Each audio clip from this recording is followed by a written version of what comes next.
আজকে আমার একটি পছন্দের তরকারি রান্না করব আর সেটা হচ্ছে দেখতে পাচ্ছেন এখানে আছে রুই মাছ আর সাথে নিয়ে নিয়েছি ডাঁটা, সিম এবং আলু।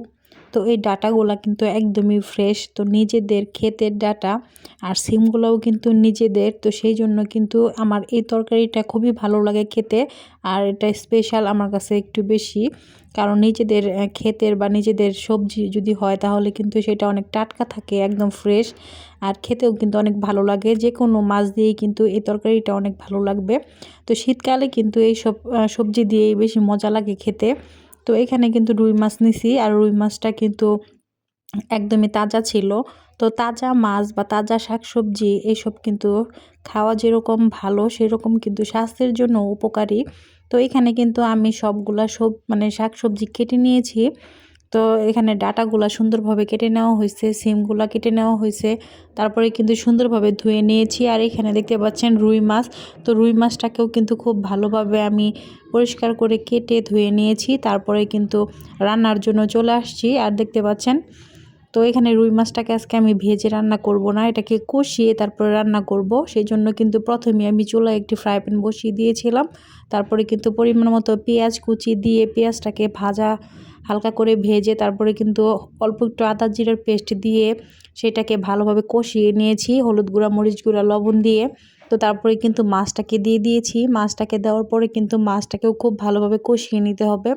তো তরকারিতে যত মজা করে আসলে মাছ বা সবজি কষাবেন ততই কিন্তু খেতে টেস্টি হয়। তো এখানে দেখতে পাচ্ছেন মাছটা কিন্তু আমার কষানো হয়ে গিয়েছে। তো যে আমি কিন্তু উল্টিয়ে পাল্টিয়ে নিতেছি, তারপরে কিন্তু মাছটাকে নামিয়ে নিলাম। এদিকে কিন্তু আমি সেই তরকারিটা দিয়ে দিলাম।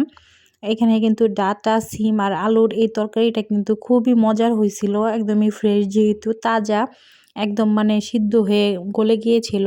আমার কাছে খুবই ভালো লাগে এরকম তরকারি এই শীতকালে খাইতে। তো এখানে এখন খুব ভালোভাবে এই মশলার সাথে তরকারিটা মিলিয়ে নিতেছি। তো তারপরে কিন্তু ঢাকা দিয়ে রাখবো, আর ঢাকা উঠিয়ে কিছুক্ষণ পরে আসলে ঢাকনাটা উঠিয়ে দেখব যে এটা আসলে কষানো ঠিক হলো কিনা। তো এই যে দেখতে পাচ্ছেন কষানো কিন্তু হয়ে গিয়েছে, একদম ভাজা ভাজা টাইপের।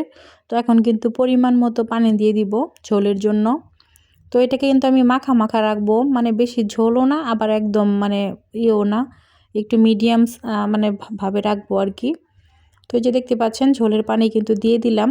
তো এখন সুন্দরভাবে এটাকে মিক্স করে নেব, তারপরে কিন্তু ঢাকনা দিয়ে ঢেকে দেব।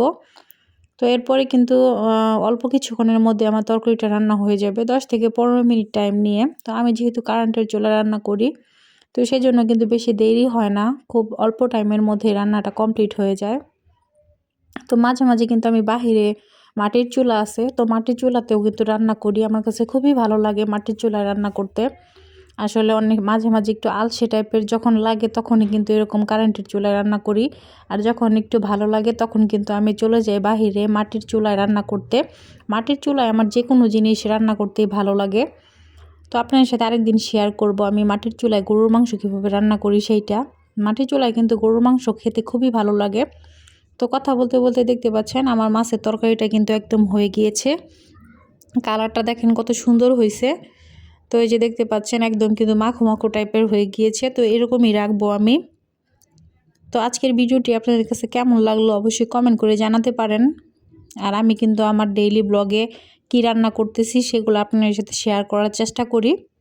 তো কেমন লাগলো অবশ্যই জানাবেন। আজকের মতো এই পর্যন্তই, সবাই ভালো থাকবেন। আল্লাহ হাফেজ।